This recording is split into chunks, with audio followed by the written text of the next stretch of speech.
Welcome to the Clarity Advisor Show, where you'll learn how to grow your team today. Join Ken Trupke and his guests as they discuss what works and doesn't work to grow your team in today's world. And now, your host, Ken Trupke. Hello again, and welcome to the Clarity Advisor Show.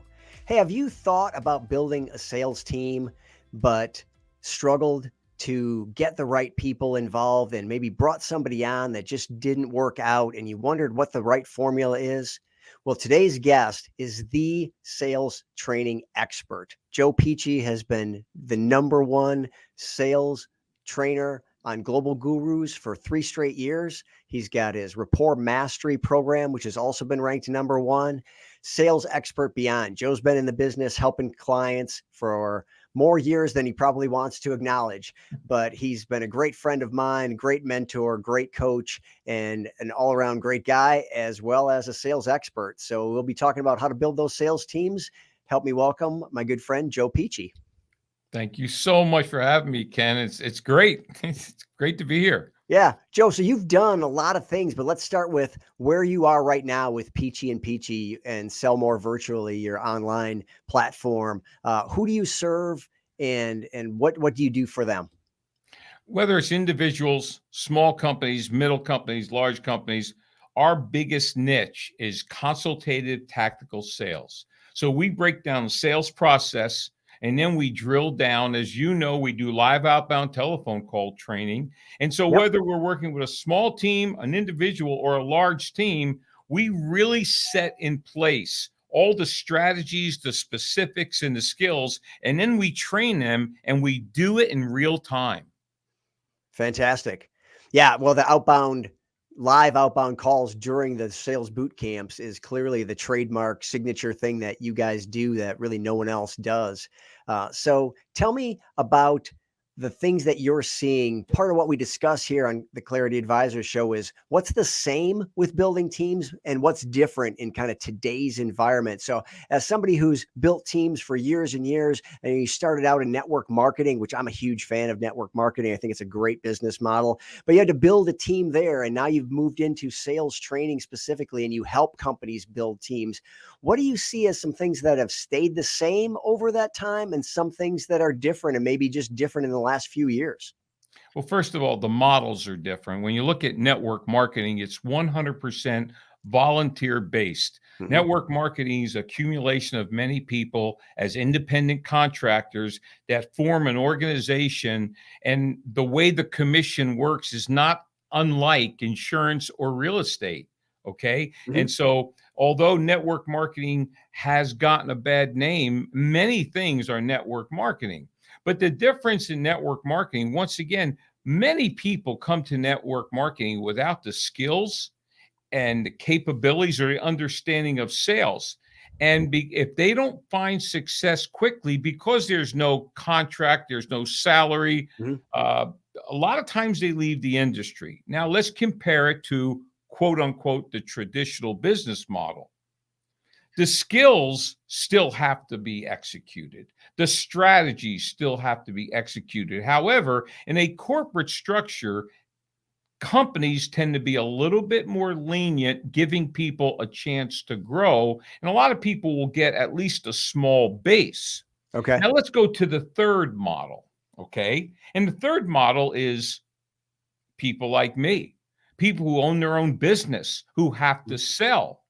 Okay, so the common denominator is there's certain key things that you've got to do in sales. You got to generate leads. You got to pick up the phone, book appointments. You have to have solid consultative sales meetings. You have to be able to send out a proposal, follow up, and close.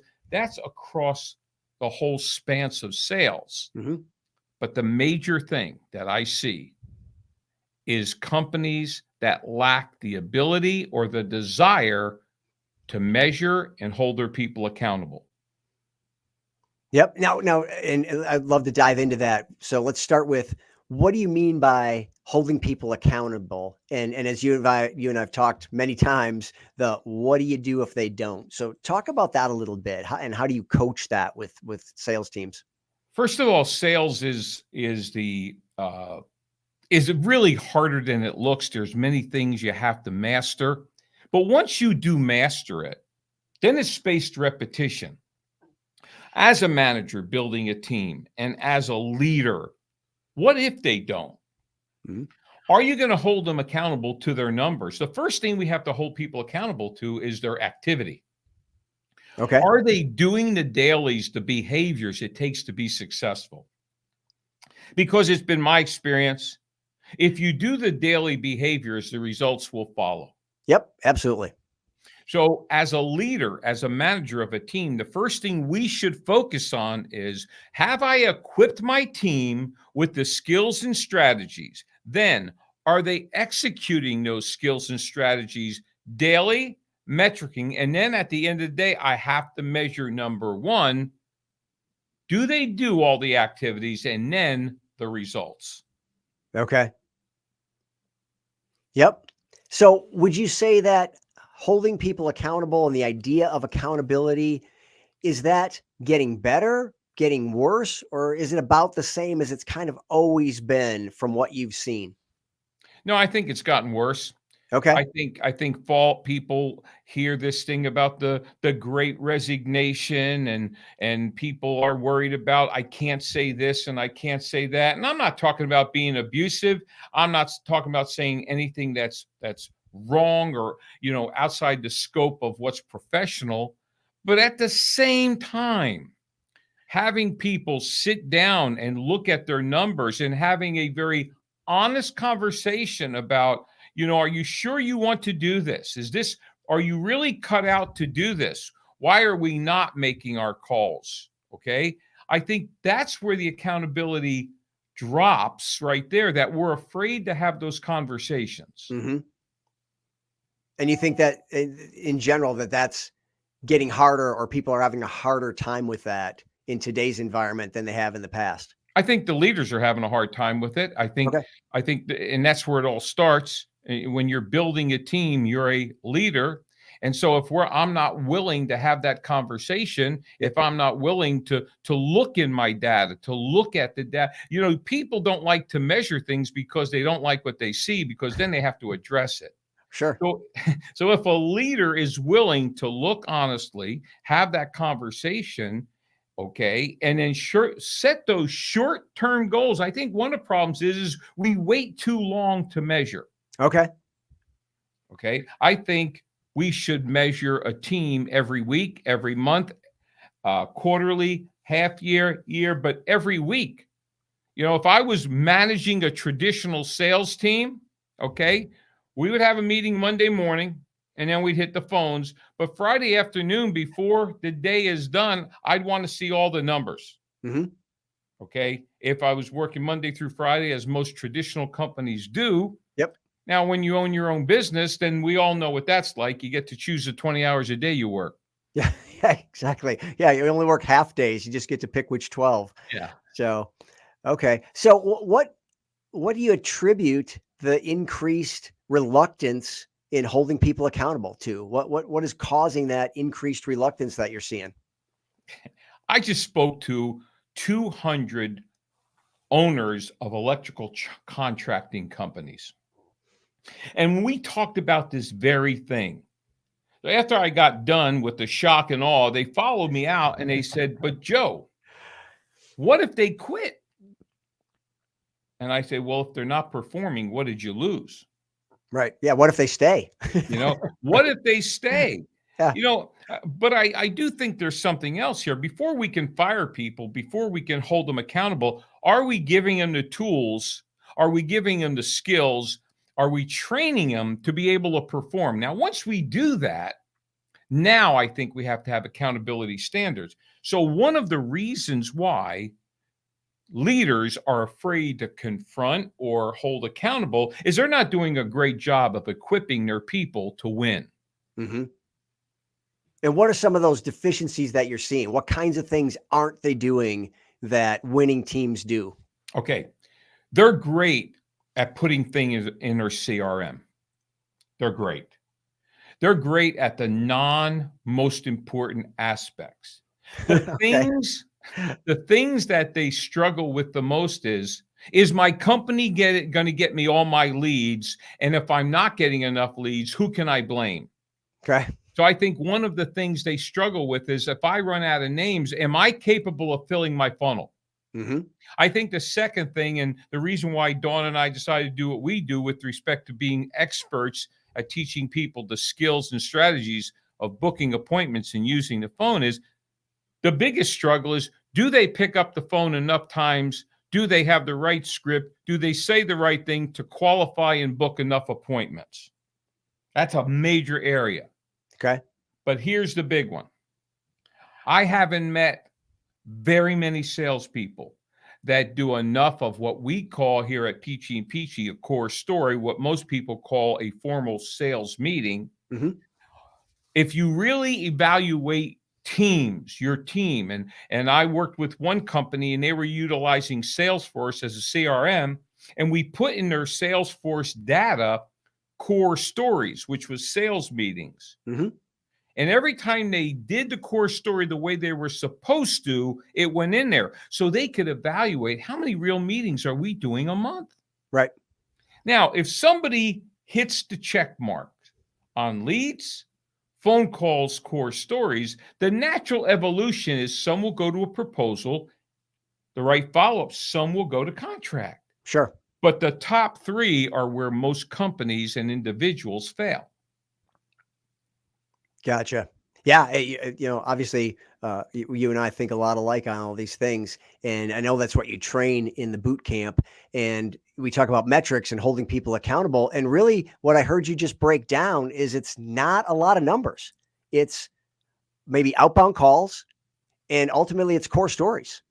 It's having those sales conversations. And if you're in sales, what higher and better use of your time is there than to be on the phone with a prospect? And right? Look, it's amazing to me. Okay. When I work with sales teams, I tell them to write down everything they do in the course of a day. And it's amazing to me how little time they spend selling. Right, right. And I ask them, what were you hired to do? Sell. Why is only 10% of your time booking appointments? And then if you get a meeting, maybe 5%. So 15% of your day is going to the very thing you've gotten paid for. Mm-hmm. And so time blocking, if I'm leading a team, I'm very much going to execute time blocking for my team. Excellent. Between this time and this time, we're on the phones. Yep. Okay. With this company I worked with last week, they were talking about how they have to do data entry for every call. And I said, why don't you wait till the end of the day and do all of your data entry instead of entering the data after each call, which breaks your momentum. It wastes your time. Absolutely. Yep.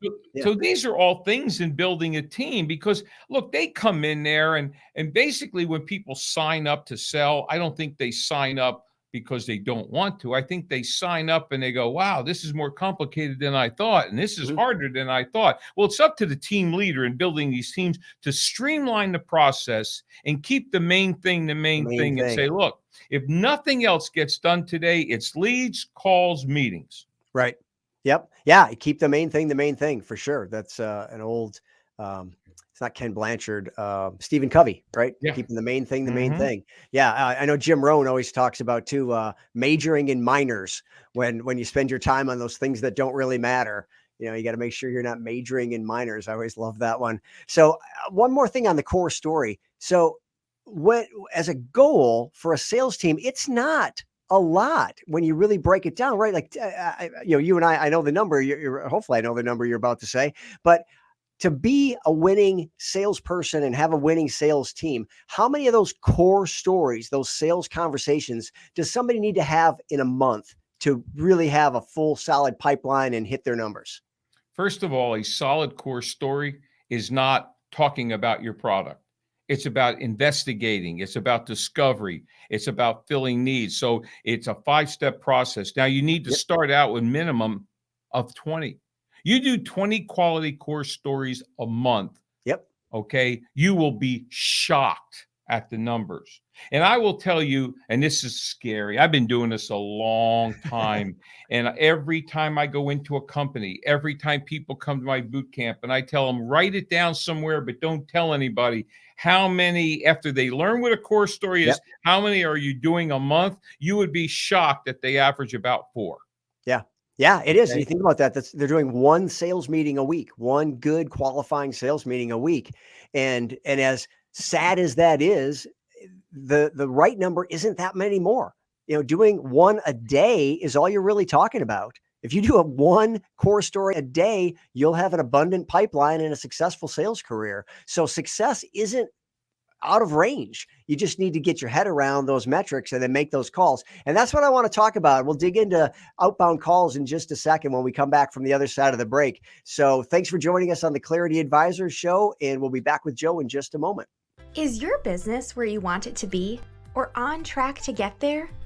Clarity Advisors helps business leaders improve communication and get your team aligned and engaged for greater success. We specialize in helping you streamline your sales and operating systems to improve efficiency and grow your profits. Call or text Ken at 616-822-2998 to have a complimentary 12-minute call to see what some clarity could do for you.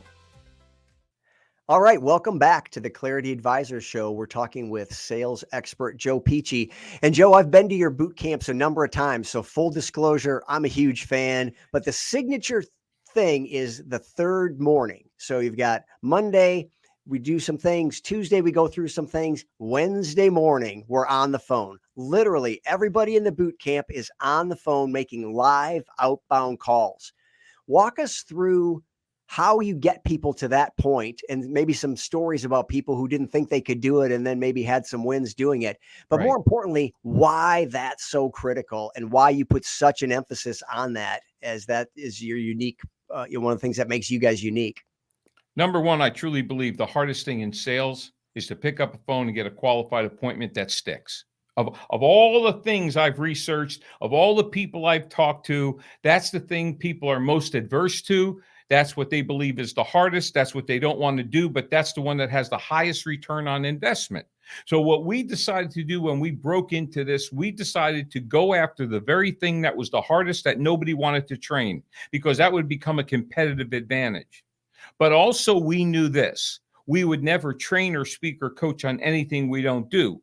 I make my own calls. I book my own appointments. But how we get there on day 3, how we get everyone on the phone, nobody jumps out the window, is what happens on day 2. Okay? Did you think early on when you were preparing the boot camps that somebody might actually run out of the room screaming? Well, people threatened me. You got to understand that, as you experienced many times, the first time I ever meet these people is when they walk through the door. Oh yeah, for sure. Okay. I've sold to them over the phone, and maybe they bought, and 6 months later, and and all this time they're building up this lactic acid of fear, and and so what I hear when they walk in on day 1 is, man, I'm really glad to be here, but I might not be able to make those calls on day 3, and I'll do everything else. No problem. And I don't argue. We get through day 1, which is all about the process, procedure of sales, rolling out their process, and then all communication skills. And they love that. Mm-hmm. But day 2 is the root canal. Day 2 is the deciding factor for the success on day 3, because we take a deep dive into who they are, who their target is, what their product is, what their differentiating factor is. And we create the benefits, results, and solutions. And then we create scripts. And the minute you create scripts, you get these people going, well, I've never really liked the script. But these are the people who never made phone calls. Right. And 90% of the people who come into that room have never called anybody they don't know. Yep, absolutely. And so after I give them the standard, the best actors in the world are Italian, Brando, Pacino, and they're all scripted and they laugh, we get back to scripting. So we create scripts on the entry point, how to navigate the gatekeeper, how to get return phone calls, every script possible. We polish it up.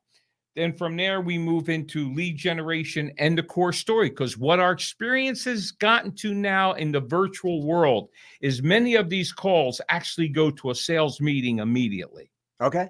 So we equip. And then Wednesday morning comes. And it's like the good, the bad, and the ugly, man. You can hear the birds out there. They're walking in slowly, right? Nobody's touching the Danish or the coffee. Nope. Yeah, nobody's even networking. They network the rest of the time. They're kind of looking around and wondering, maybe I can get sick and go home. But anyway, we do a little pregame warm-up, and I talk to them about the importance of this is not failure. This is practice. I don't care what the results are. Just make the calls, read the scripts. And it's for most of them, it's like starting a car in Michigan in February. It's slow. And we spread them out. I use the lobby. I use out by the pool. I get around. I go to every one of them. And then they start to dial. And we track everything. We track numbers of calls. We track appointments. We track no's. We track no answers. We track everything to some people close business, and we track morons. And people go, why do you put moron up there? Because if somebody gets ripped, we all yell moron, we high five, and we keep going. Everybody laughs. But then we do that for 90 minutes to 2 hours, and they start charting, and we don't compete. Nobody's name is on the board. And the worst we've ever done was 75% conversion to appointment.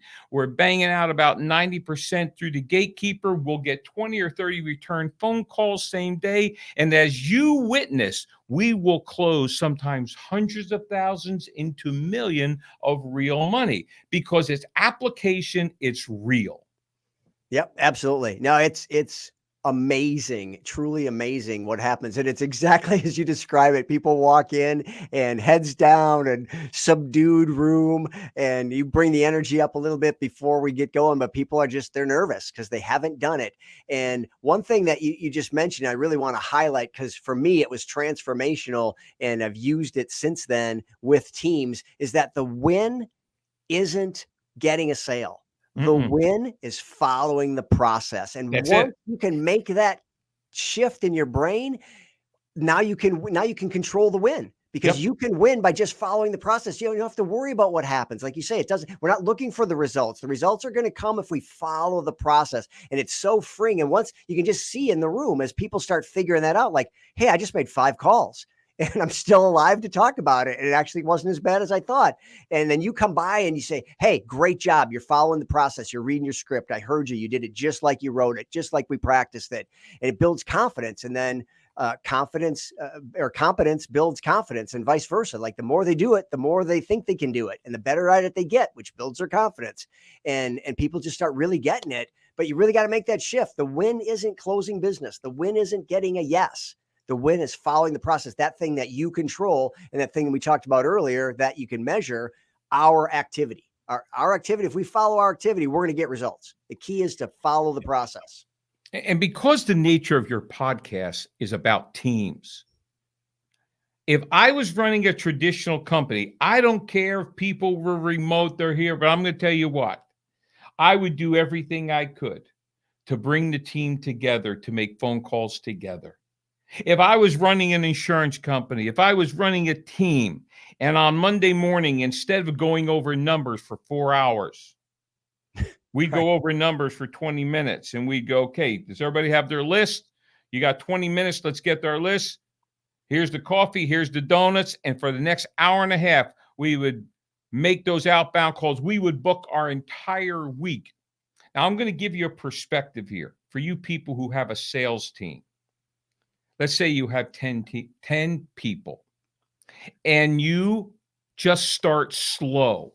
You're just going to start slow. We're going to do 25 calls a day. That's all, which will take you 1 hour. That's all it will take you. Absolutely. So they're going to commit to an hour a day. But what's 25 times 10? That's 250 calls your company just made. Times 5. What's 5 times 25? That's 750? Something like that? Yep. Times 4 weeks. You realize you're making close to how many thousand calls to get how many meetings? The number one way you can eliminate recession, the way you can recapture lost revenue, the way you can gain an unfair advantage over your competition is the volume of calls to get meetings. Yeah, absolutely. You know, I'm with you on that one. But I would also be remiss if I didn't throw out I think one of the most common responses you get to people about the phone, which is, but can I just send them email? Joe, can I just reach out via email? People don't want to talk on the phone. People don't answer the phone. Can I just send emails? What's your response to that? Well, first of all, I have to guard against being sarcastic.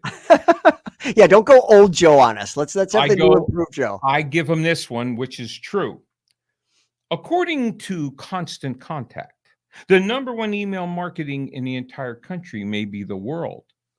Unsolicited emails have less than a 6% open rate. Therefore, if a person doesn't know you and this is your first point of contact, you have a much higher performance with the phone than you ever will getting an email opened. That's how I handle it. Yep. Yeah, absolutely. And it doesn't have to be either or. I mean, there's certainly a place for email, just like there's a place for LinkedIn, there's a place for texting, there's a place for all these things. But if you think you're going to get sales just by sending email or just by putting LinkedIn invites out there, it's just crazy because in the end, you've got to get somebody on the phone, especially in a B2B situation. Businesses don't buy via email. Nobody's ever sent an email and somebody sent them one back and said, yes, send me $10,000 worth. It's just not going to happen. You've got to get them on the phone. So listen, if you're going to get them on the phone at some point anyway, sure, go ahead, send some emails and whatever else you can do. But it should all be in service of getting them on the phone. And what better way to get them on the phone than to call them? So obviously I'm with you 100% on that. Well, You've got to pick up the phone to make sales. And I would guard against with your sales team them giving you one of these. Well, I read in a book that you should never make calls on Monday, and Fridays you'll never get anybody. So the best time to call is Tuesday, Wednesday, Thursday between 10 and 12 and 2 and 3. Folks, I have booked more appointments from 7 to 12 on Monday, and I'm on my 19th straight closing a contract between 4 and 6 o'clock on a Friday. Look, the best time to make phone call is now. Yeah.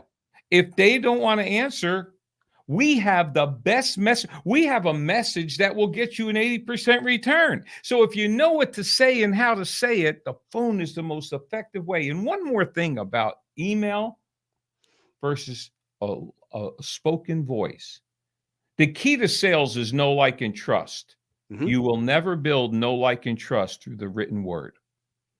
Yep, absolutely. And that's what day one of the boot camp is all about, going through the personality and behavior type assessments using the DISC model and understanding how people operate and how to work with different types of people in different styles and to build that relationship with them. And you're right. You're not going to close business with people that don't know, like, and trust you. And there's no better way to do that than with an actual synchronous conversation via the phone.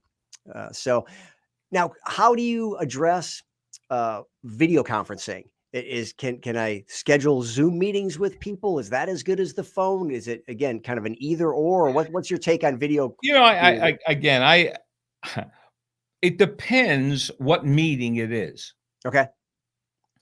My initial meeting, usually when I give my value proposition, usually they want to talk briefly there. That's my initial core story. That's my discovery. Mm-hmm. But I think video is great. Don't get me wrong. Video is a powerful tool. But the less you have to ask the client to do, because here's what you'll hear. Well, let me get my admin to set that up. Now you have another opportunity for people to forget. Yep. I want to take as many moving parts out. I have sold. We are right now. Where are we in July? This thing will air in. No, I'm sorry. We're in August. That's right. We're in August. Well, You know, this year I've got over 300 proposals out, and every one of those came through a phone meeting. Yep. Now, I'm not saying you have to be me, but what I'm saying is the less moving parts, the less chance you have for their their internet not to work. Right. Oh yeah. Yeah. No, it's just more variables, and more variables means more chance of things going wrong. And it's pretty hard to pick up your phone and have them pick up their phone. There's not much going on there that can go wrong. It's pretty straightforward as long as When you they got pick decent up the coverage. phone and you give a value proposition like, Ken, this is Joe Pici of Pici and Pici. Did that catch you at a bad time? Nope. Great Ken, I time, Joe. work with sales professionals and teams to help them generate better leads, book more appointments, and close more business. Of course, I'm going to say, how do you do that, Joe?